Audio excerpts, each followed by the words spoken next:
tempat bersilaturahminya, bahkan tempat pernikahan bagi semua agama.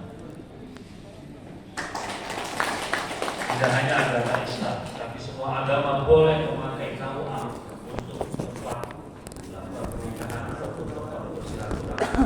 Bahkan di akhir tahun yang lalu, kalau tidak salah, September, ada peraturan Menteri Agama yang menyatakan bahwa setiap kantor Kementerian Agama di tingkat kota maupun kabupaten ataupun provinsi itu boleh dipergunakan untuk tempat beribadah bagi seluruh umat agama jika memang belum mempunyai tempat ibadah. Jadi semua agama boleh memakai kantor Kementerian Agama Bapak Ibu sekalian untuk beribadah kalau memang belum ada tempat ibadah buat mereka. Inilah komitmen yang dibangun oleh Gusmen tentang moderasi beragama tadi. Bapak Ibu, selain kelompok ekstrem ini memang masih belum menampakkan secara penuh gerakan mereka. Puncaknya adalah kelompok teror tadi, kelompok teroris tadi. Tapi ini adalah cikal bakal dari teroris Bapak Ibu sekalian. Inilah yang harus kita waspadai. Yang kedua, yaitu mereka yang merasa paling benar, klaim kebenaran tunggal, sehingga tidak bisa menerima perbedaan. Karena klaim kebenaran tunggal, maka kebenaran hanya ada di saya. Kalau saya menganut klaim kebenaran tunggal, kebenaran ada di saya. Saya bisa menjadi seolah-olah menjadi wakil Tuhan di muka bumi ini dan bisa menghakimi setiap yang berbeda. Karena yang berbeda itu adalah dianggap salah, yang berbeda itu adalah dianggap keliru. Tadi diajak kembali kepada keyakinan tunggal tadi, atau dimusuhi, atau diperangi dan seterusnya. Nah, klaim kebenaran tunggal ini dapat saja melakukan kekerasan atas nama agama, dapat melakukan kekerasan atas nama agama, yang mungkin bisa terjadi di setiap ada di masyarakat kita. Klaim kebenaran tunggal, tidak ada konsep kebersamaan dari klaim kebenaran tunggal ini Bapak Ibu sekalian. Kenapa? Karena bagi mereka kebenaran hanya satu, yaitu yang mereka yakini itu adalah paling benar. Apa yang terjadi di belahan bumi lain, di negara-negara lain yang sedang konflik, dan konfliknya menurut mereka adalah konflik berdasarkan agama, bukan Bapak Ibu sekalian, tapi konflik ini adalah mengatasnamakan agama. Karena apa? Karena mereka merasa paling benar di antara mereka, sehingga perbedaan itu dianggap sesuatu yang salah. Karena kebenaran itu tunggal, hanya mereka yang paling benar. Nah, kelompok yang ketiga yang mengapa moderasi beragama ini digalakkan, digelorakan oleh Kementerian Agama, karena juga mulai berkembangnya sebuah kelompok yang mencoba merusak ikatan komitmen berbangsa dan bernegara kita.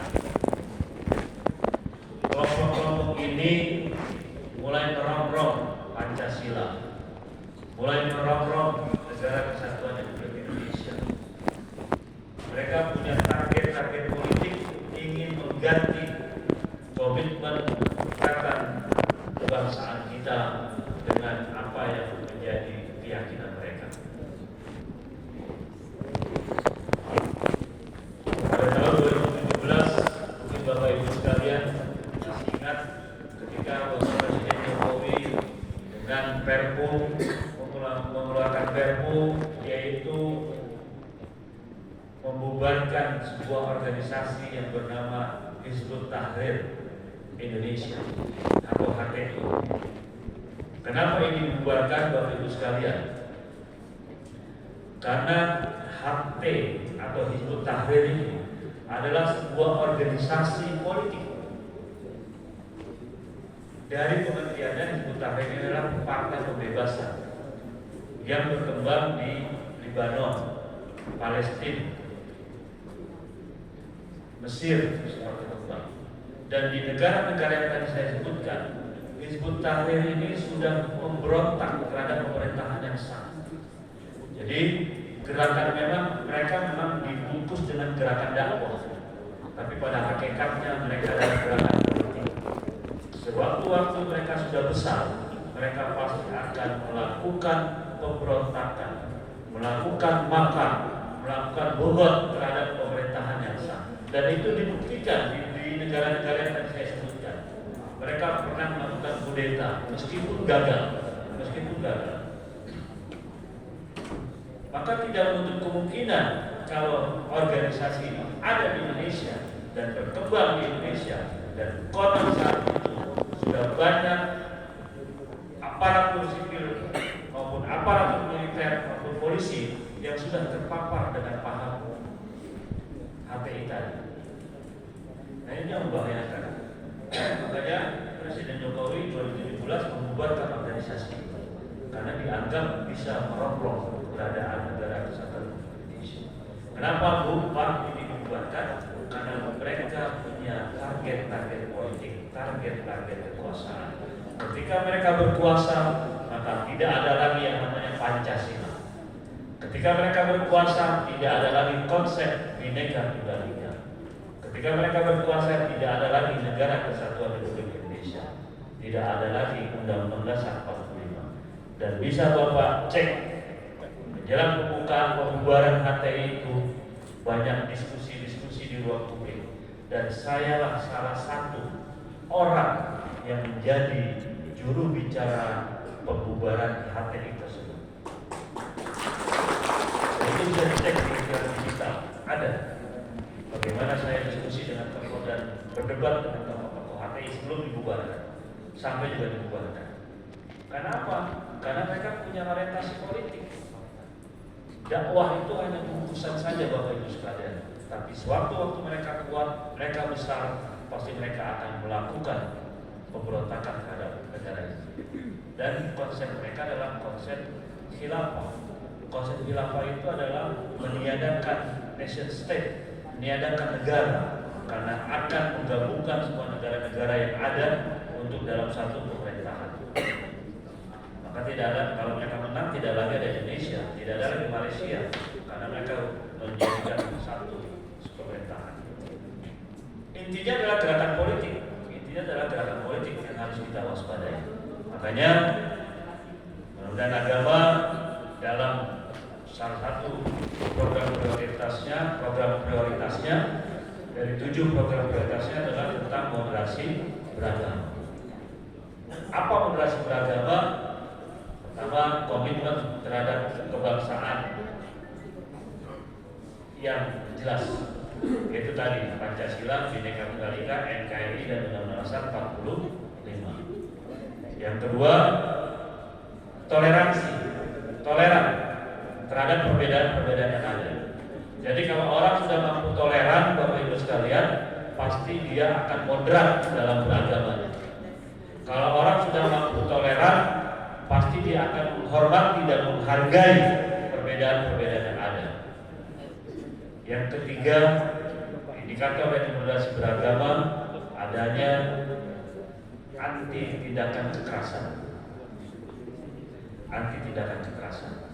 yaitu dalam menjalankan keyakinan dan ajaran agamanya lebih mengedepankan sebuah sikap untuk saling menghormati. Yang keempat, indikator moderasi beragama adalah mampu beradaptasi dengan nilai-nilai lokal yang ada di masyarakat.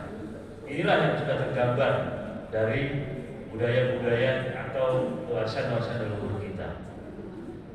Bapak Ibu, saudara-saudara yang saya hormati, tentunya kebijakan penguatan moderasi beragama diarahkan pada upaya membentuk masyarakat Indonesia yang berpegang teguh pada nilai dan esensi dari ajaran-ajaran agama, yang berorientasi pada penciptaan kemaslahatan, kebaikan umum, dan menjunjung tinggi tinggi komitmen kebangsaan yang kita yakini.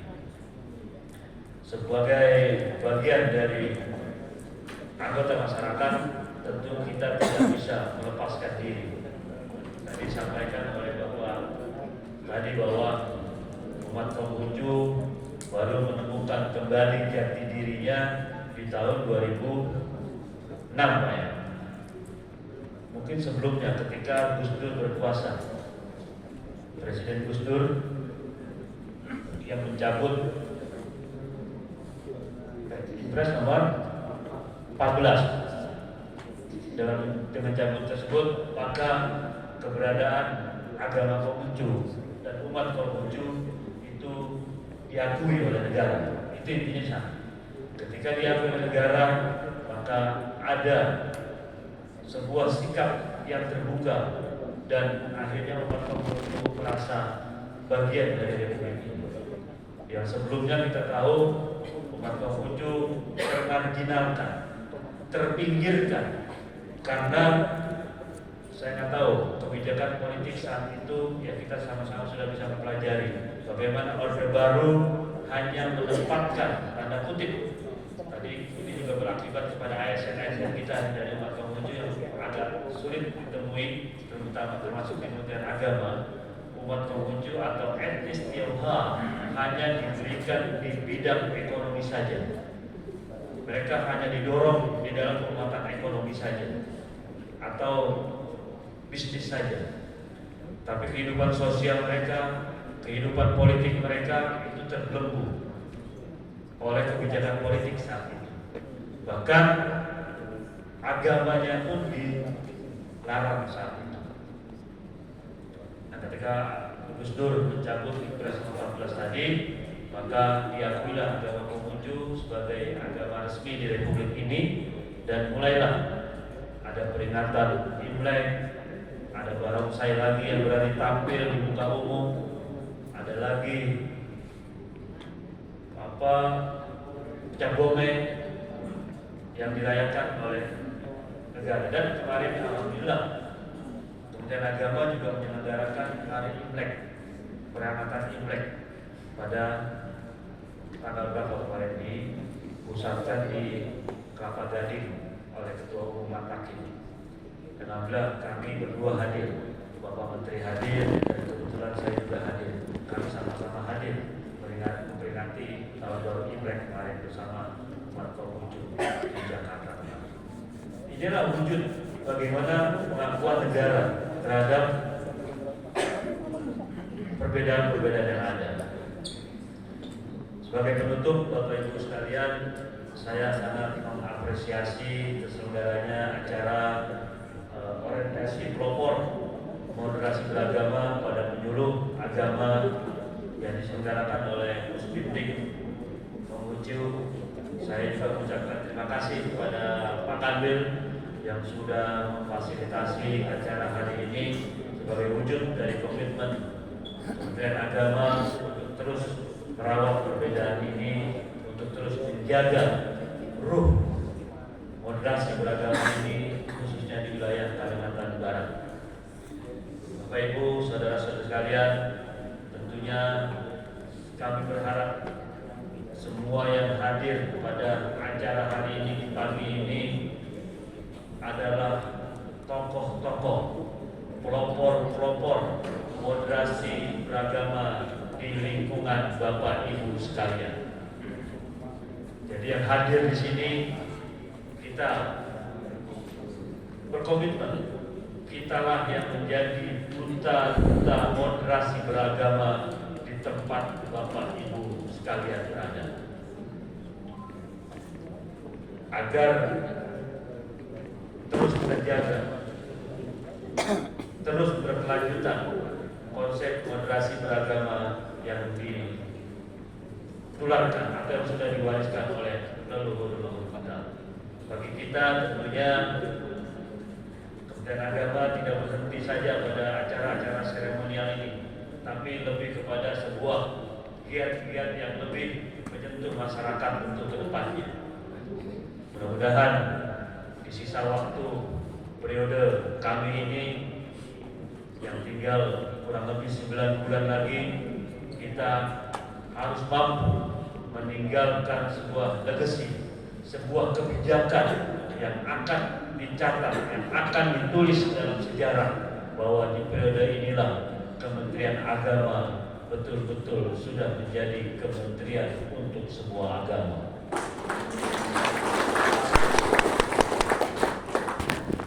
Sebagai bagian dari pidato yang terakhir ini atau arahan terakhir ini, karena tadi MC-nya sudah banyak berpantun, maka saya coba untuk membalas pantunnya. Insya Allah sudah tidak puas seperti apa tadi, ikan kampung. Tidak seperti arwana lagi yang puas. Menterinya, wakil menterinya sudah minum air kapuas, jadi tidak puas lagi Pak Landel. Pergi ke kantor pakai dasi. Cakep. Belum pergi minum teh hangat. Alhamdulillah Kemenak sudah bertransformasi. 2024 kita tambah semangat.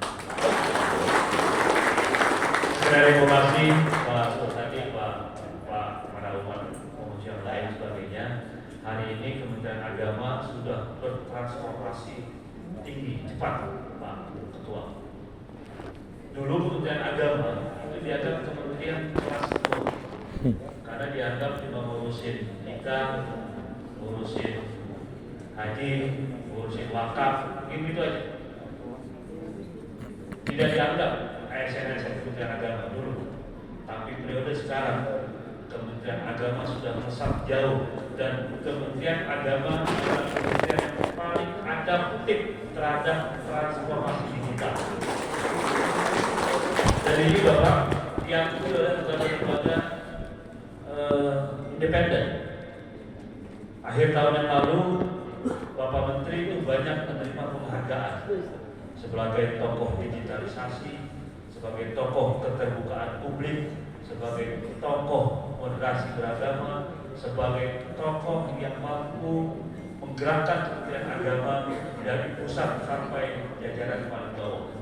Dan kita sudah, dan hari ini kita patut berbangga Bapak Ibu sekalian, hasil kerja Bapak Ibu sekalian di lingkungan Kementerian Agama sudah menempatkan Kementerian Agama sebagai kementerian yang paling harmonis menurut penilaian Menpan RB. Kita kan ada akhlak,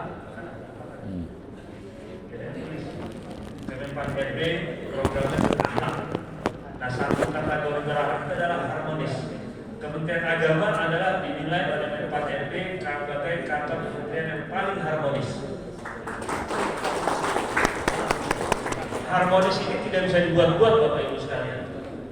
Ibarat kita berumah tangga, harmonis tidak bisa kita buat-buat, harus hadir dari dalam hati. Dalam hati. Dari dalam hati dilakukan oleh tindakan dan dibicarakan dalam sebuah perkataan. Itu harmonis.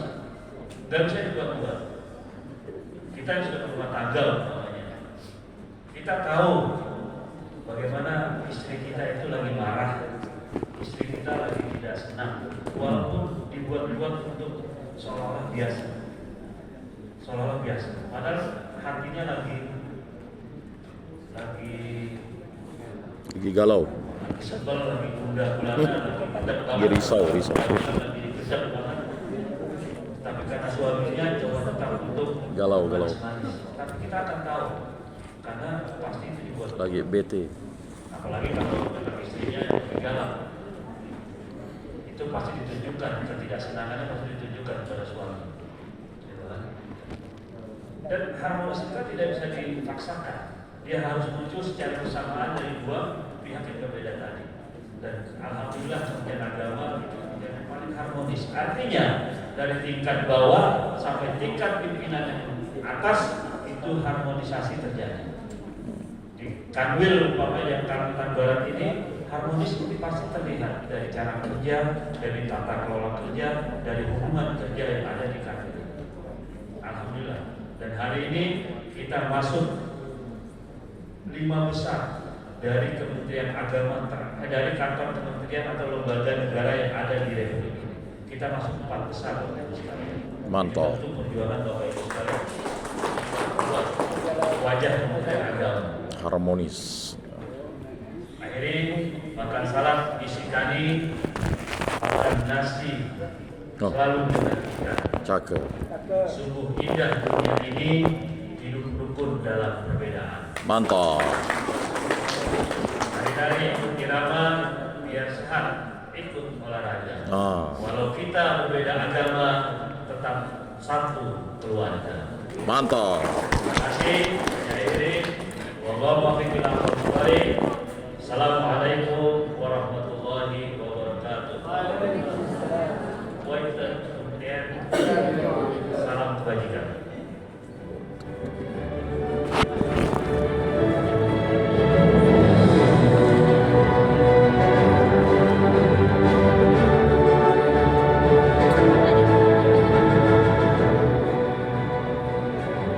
Buat tentang